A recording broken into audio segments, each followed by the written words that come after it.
Hello, everyone. Welcome to another episode of WGGE interview series.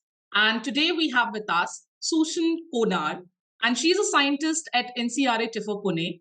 Her research activity is mainly devoted to understand the nature of magnetic fields in neutron stars. And as she says, that science popularization happens to be a hobby to her, to which I would say that the job is done fantastically. We welcome you, ma'am. How are you today? Thank you very much. Thanks for the kind introduction. Doing very well. Yeah. Okay, ma'am. So I'll have my very first question for you. Why did you choose the field of astronomy and astrophysics? I mean, like, what was your major interest in that? Okay. So I still consider myself as a theoretical physicist, Okay. and my interest has always been in theoretical physics, in the sense trying to understand systems, and astrophysics is kind of the uh, I should say the toughest challenge that physics Correct. can throw up, because here there are systems that you cannot really bring to the lab and look at it.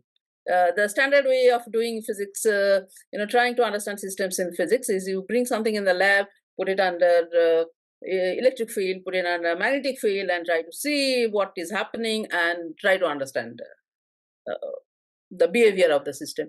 Now, here what you have is you have faint signals coming from the sky over which you have no control. Mhm. And from that, you have to understand the system, which requires you to know, know would be a bigger word, sort of have a feel for a large area of physics. Hmm. And so you basically have to extract information from that faint signal and try to fit in our known physical theories to the system and try to understand it. So it's the biggest challenge that you can have, and I think that's what attracted me to No, no, astrophysics. correct, correct. I'll absolutely agree with you because when I was looking at your lectures, I was quite bold by it that these are the things that you actually need to the way you were explaining it, and then you have to realize those things after whatever with whatever signals that is coming. It's indeed looks as a tough job. Okay, ma'am. My second question for you is that who are your role models and inspiration while you were growing up? Like something would Okay. have been there. Well, there have been lots and lots of role models. In every uh, phase of life, you have somebody that you look up to, Okay. and I think I should start with uh, the chowkidar that we have in our village house, and he was an unlettered man, and he would take me to various village fairs and places, Oh, and he would sit me on his shoulder and take me to these fairs, and on this long way he's walking, and he would give me arithmetic problems.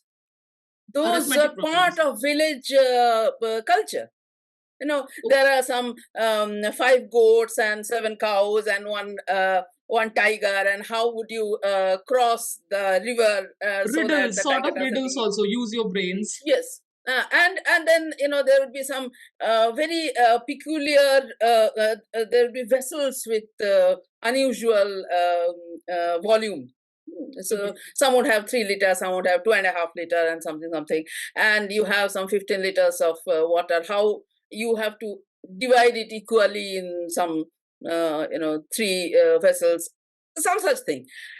And he would ask me these questions, and every time I am unable to answer this, and he would chide me, saying, what are you doing? You study in good schools, and you can't do these simple maths. And I think that's where that is the first challenge that was put to me. Okay. You have to do it inside your In your mind. head. Yeah, mental In math. your head, you Correct. do not have a piece of paper and pencil, and you can guess that I was really small at the time, Correct. Correct. 4 or 5 years old. Hmm. So that was the first challenge, and I looked up to him. Oh my God, he can do all these problems. And so, as life progressed, and we had, there have been lots and lots of role models. And as far as physics is concerned, I should talk about my physics teachers in school. And they are my really, really, really, the main factors which brought me into physics. And so I studied in a school run by Ramakrishna Sharada Mission. And one of our physics teachers, she did her PhD from Jadavpur University, and she submitted her thesis, and the next day she joined the mission as a sannyasini. Okay, so she had this unique combination of who was a sannyasini, but she was teaching us physics. But of course, we had a lot of such sannyasini teachers. Our mathematics teachers, our almost all our science teachers, our biology teacher, all of them are sannyasinis. Ma'am, here we can say science and spirituality go together. Yeah, and the way they would teach us. For example, our biology teacher. So because they were sannyasinis, they had to do. I was in a boarding school, and they had to take part in all the daily chores. So the biology teacher, she was also the assistant headmistress, but she would come to serve us food. Okay. And when she's serving us food, she would ask, this food I have taught you in the class. Which enzyme should your body be using at this point of time? So this is how we imbibed science.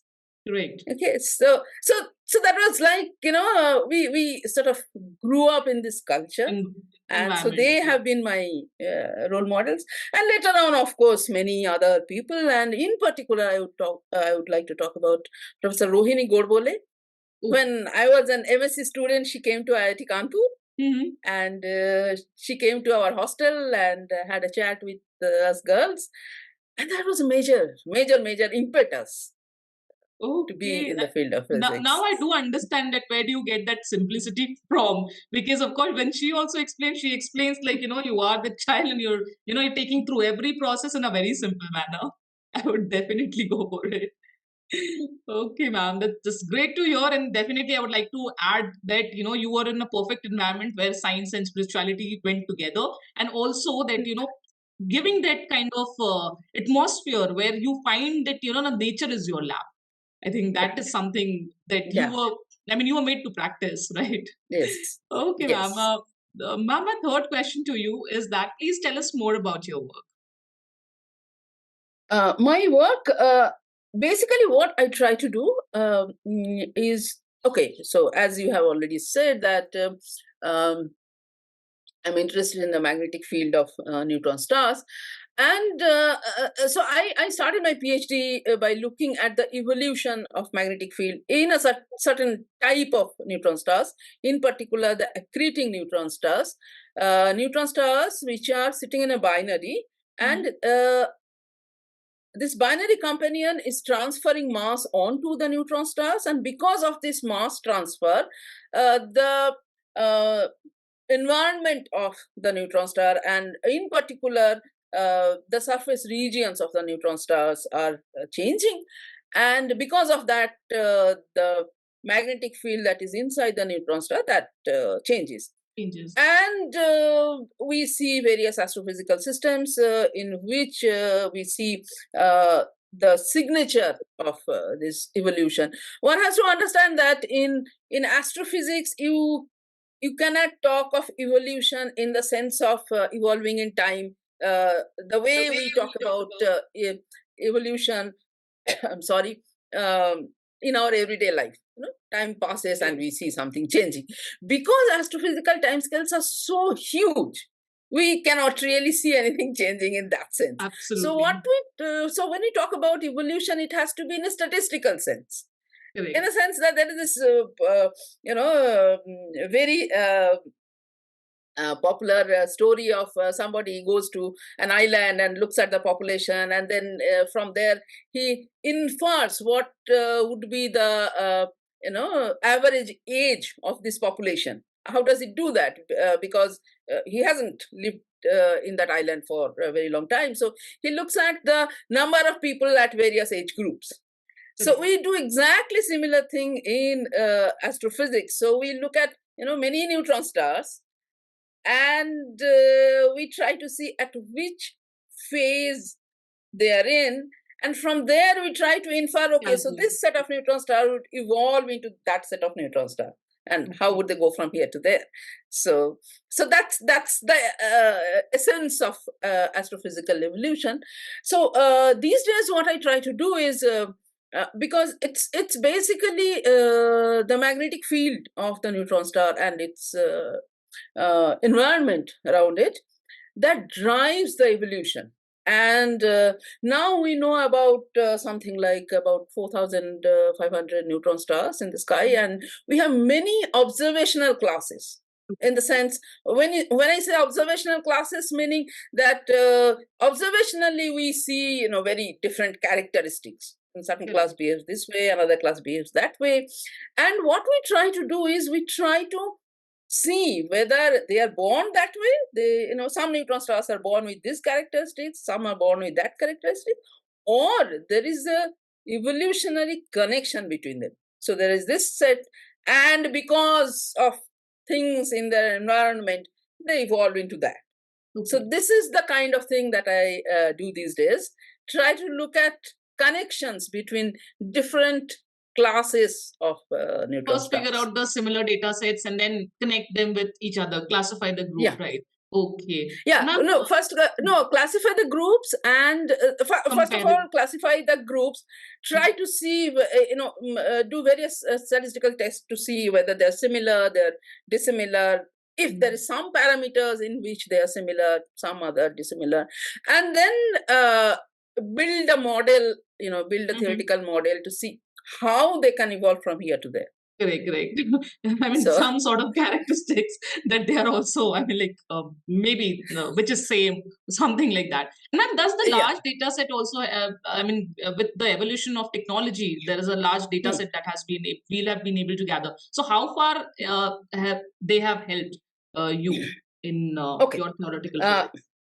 I would say that, because ours is, after all is said and done, ours is first of all, it's an observational science, and also it's in a sense it's an applied science. Correct. Okay, so data is what you are seeing, and you are trying to explain that. And as I said, because particularly because we cannot see the time evolution of these objects. So the larger number of objects that we have, we can see the evolution in the ensemble. Ensemble is a group. Okay, so we see the group, and then we can map the evolution, and then we can try to understand why this. In particular, if you see an object there, from the characteristics at that point of time, you infer certain physics from it. Correct. But on the other hand, if you see it evolving, see in the sense of ensemble, if you see it evolving, then again it helps you to understand what the system is, because in order to evolve in a particular fashion, in a particular way, it must have certain physical parameters. For example, it should be made of certain material. It should have certain environment, and such and such. Its temperature must be such and such, right? So this also helps you understand in sort of constraining the parameters of the system. Correct. The more data you have, the better you understand. The better you understand, the better you are able to, categorize it properly. And because you can't. Yeah, because you can't bring a star to a laboratory and check it. So, but ma'am, we all are stardust. So we are of course. Absolutely. Okay, ma'am. So, ma'am, another question to you, that you are one of the former members of WGGE, and how are you associated with this organization? I was a founder chair. Oh, okay. No, there are a group of people, including myself, who felt that we needed a body like that under ASI. And we first of all, we started talking amongst each other. There are a group of us. And then at one point we felt that this There's- this it needs should to be be done, but how do we get it done? Because we cannot simply go to ASI and say, well, we want this. we need this, we want this. Okay, so we reached out to the wider community. We sent mails to everybody and said, this is what we want to do. If you support this initiative, please Reach out to us. reach out to us. So people joined, people signed, and we sent this letter to ASI saying, look, the larger community feels that This is we the should need have of the this hour. kind of initiative. And then the body was formed. Okay. And Professor Ajit Kembhavi was the ASI president at that point of time. He was extremely supportive.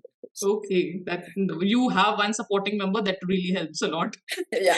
So And that- and actually he sort of guided us in at each step, saying, you know, you should try doing this, and so that it it eases your way into getting ASI's nod. Ma'am, Right. any particular incident that you remember that made you, feel the need of this particular thing? Maybe when you come across something this Not particular incident, but the fact that you know it's very general difficult observation. for general observation. It's very difficult for women to hang on to Correct. because of various reasons. We know, Correct. you know, uh, in particular, the fact that science, not only physics, not only astrophysics, science or academia, the timings clash very badly with women's reproductive cycle. Correct. And therefore, if you are thinking of marrying and having a child, it clashes exactly with the time when you are supposed to submit your thesis, do a couple of Peak of your postdocs, career. you know. Not only peak, I mean, that's the most Important. challenging Correct. and the most Phase of sort of most uncertain time. Correct. Right, you are going from here to there as a temporary worker. Postdoc phases are temporary phases, right? So you are a temporary worker, and you are trying to do your best so that you get a permanent job. And bringing a child into that situation is a recipe for disaster. Most people really cannot handle it. Our system is not geared to handle this. And also, the first question, if even before you have a child, if you have a family, it's very difficult for two people to get a job in the same city. And if both of them are academic, then it and academic and also in similar field, then it makes life very, very difficult. A certain level of compromise is, people have to probably put in. No, in the sense, a compromise in the sense is, there's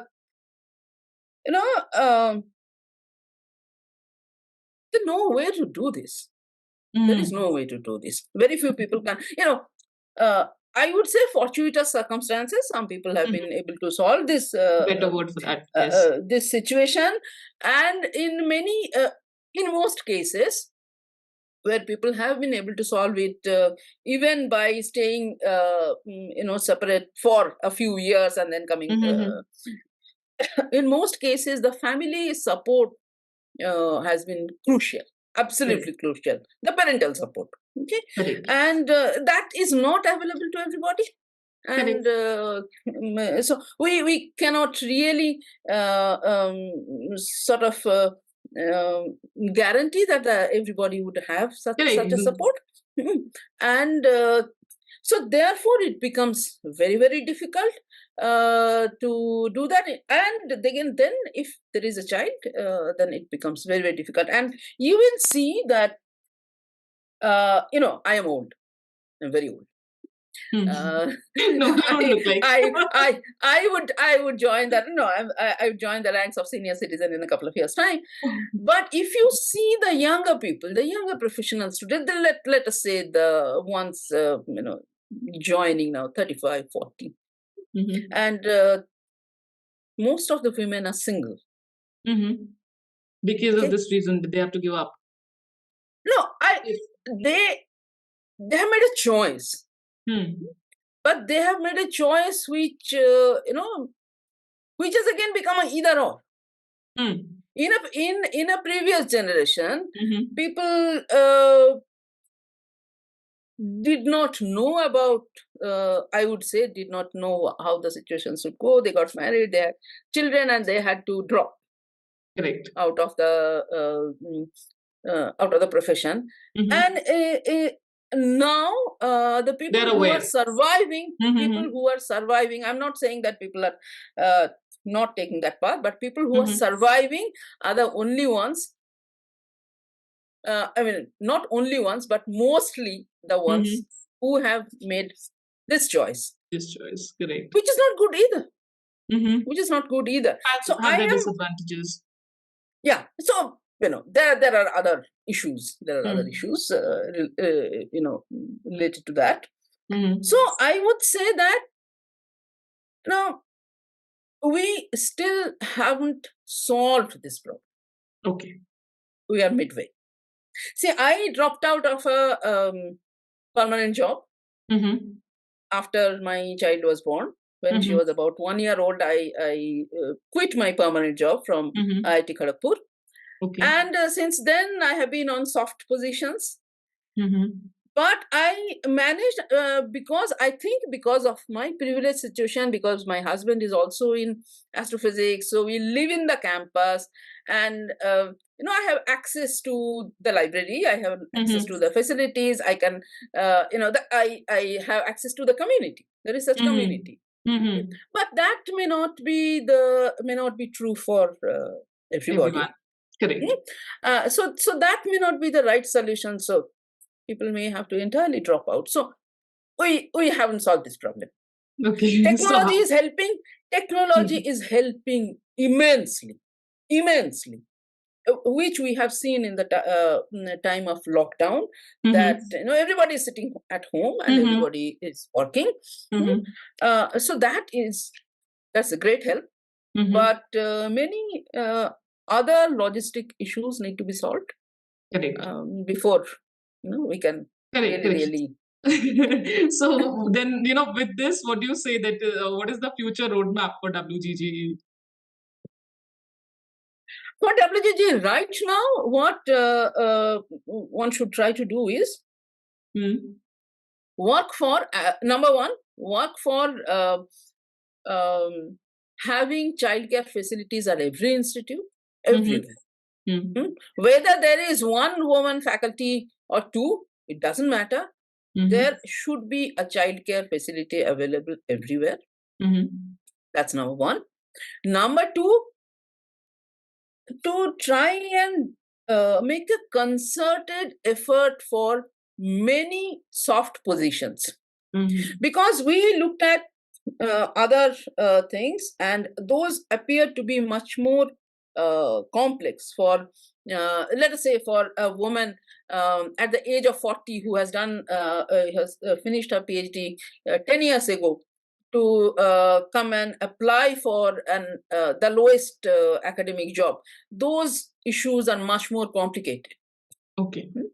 Because what would be easy? The easiest thing would be that a woman, let us say, even at the age of 45, 15 years after finishing, 20 years after finishing the PhD, she comes back and says, look, I want to apply for the lowest level of the academic job, and she should be allowed. Okay. Right? Today, that is not allowed.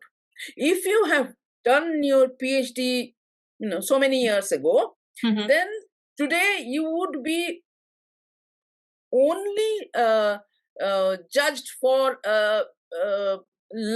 academic level at par with people who have been in the field continuously, in the system continuously. Suppose you are 45, you would be judged for associate professor level, but you haven't worked for last 15 years.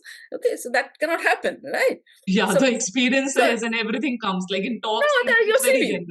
Your CV. Your Correct. CV doesn't reflect, CV, and probably, no. even people around you will make you feel, they'll make you reflect on certain problems and certain things. They'll make you, realize this No. thing that you have not been a part of the system for a long time. So we are better Huh. suited So, for this thing. first of all, uh, a person should be allowed. Correct. Right, a person should be allowed. That is Mhm. not happening, Mhm. and I understand that there are too many bureaucratic hurdles to cross to reach there. But what is easier is to have many more soft positions available for. Okay. There is only a few DST women scientist positions available, Mhm. uh, but it would be good to make a concerted effort to have many more such options available. Okay. So that, Definitely. if a woman has for some reason had to take a break or something, she should be able to take up all these various soft positions and continue. That should be available. That is the very least that one can do. Hmm.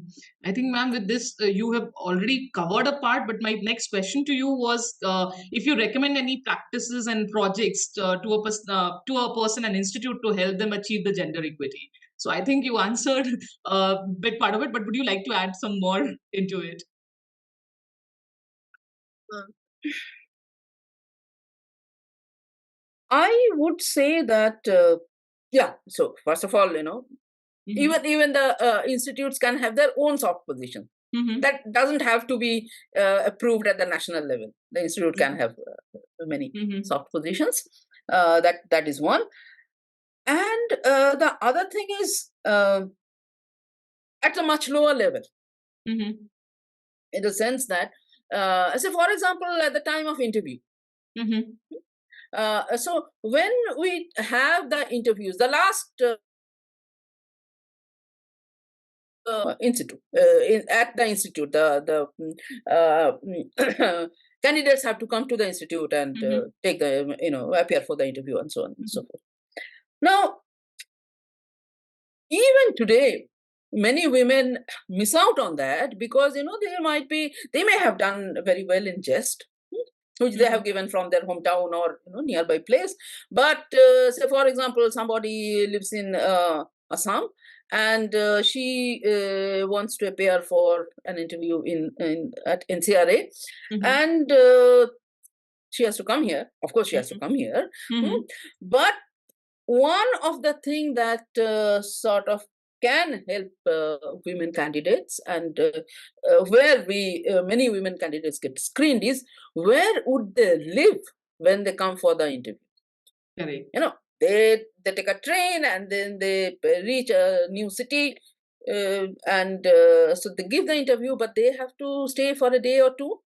The safety and So the security is also an issue. absolutely. So therefore, when at least these interviews happen, at Mm-hmm. least for women candidates, those who Mm-hmm. need it, everybody Correct. may not need it. Mm-hmm. And some people would probably come with their parents. Sometimes Mm-hmm. they come with parents, or somebody would accompany them. But make Correct. some provision for women candidates who really need it. Correct. Correct. Absolutely. There So should be. so many families would allow women candidates to come if they show a piece of paper saying the institute has made arrangements for my stay, Correct. right? Correct. And Correct. Yeah, I so, mean, so that's there's something these that, little things. ma'am, till date also, I think you'll agree with this, that till date they have to convince the parents, or maybe, even if there is a husband, they have to convince that, yes, we are going to this place and there is something that has been provided by the institute where we are going Yeah. for an interview. I mean, in Yeah. this era also, we need that convincing factor No, to have with us. when we talk about this era, we have to remember that India, if you look at Mm-hmm. the country is very diverse. As Mm-hmm. we keep saying, that there are metropolis, there are megapolis, and then there are Mm-hmm. small cities, and then there are villages, and all Mm-hmm. these places actually live at different timelines. Correct. Correct. Okay, Correct. so for example, the kind of life that we have, that we are used to. If you say that we are living in 2024, somebody who's living in a very remote village, that person is probably living in 1970s. Correct. The From our development, the perspective. culture is correct. Yeah. So therefore, one has to account for all that. Correct. And I agree. But then you can't change that. But correct. but we can facilitate those people to come up, and then they would take 2024 Go back to the society and give it all. Yeah. Give it all. Yeah. Probably become an inspiration. Yeah. Right. What would you want to say to the young budding scientist? I mean, see, the cliched statement is follow your dream. But that is the thing that takes you there. And I always say, and it sometimes it may sound a little harsh, but don't go for academia if that is not your life. It's not a 9 to 5 job. It's not. Many people are trying to put forward this idea it's a 9 to 5 job. You go home, you enjoy, you relax. You do all that, of course. But it's not a job. It's your life. You have to, this has to be inside you. Otherwise, what would happen?